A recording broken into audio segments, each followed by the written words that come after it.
War in Ukraine, a look back at the year when Russia invaded. The Russia-Ukraine war is haunting even the big powers and has brought dark clouds over the global economy. It is being assumed that the world is moving towards another major economic crisis. There is an inflation problem across the world.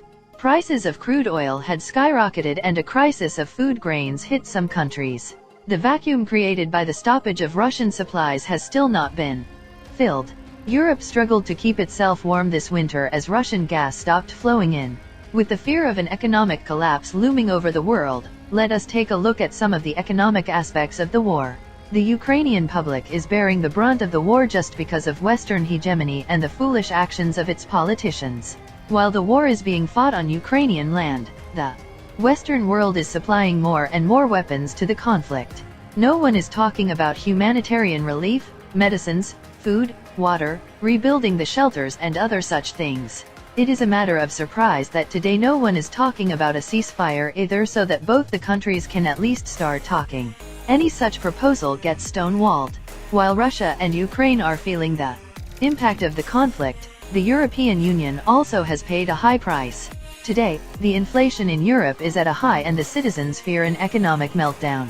Due to disruptions in Russian oil, gas, and food supplies, many countries have had to buy these things from elsewhere at higher prices.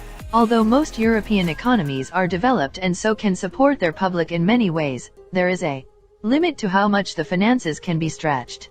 As the war has gone on for long, even the developed European economies are getting affected. Russia had experienced Western sanctions in 2014, when it occupied the Crimea. It seems to be better prepared this time around, as Western sanctions haven't hit it too hard. Its exports have restarted, its cheap oil is being sold across the world like hot cake, and more countries are now trading in its currency, the ruble, enhancing its value. As far as Russia's import needs are concerned, it found new partners like China to help out. The image of Russian Premier Vladimir Putin has not deteriorated on the economic or domestic front. Rather, he seems to have become stronger on national and international podiums. If you like this video, make sure you subscribe to my channel.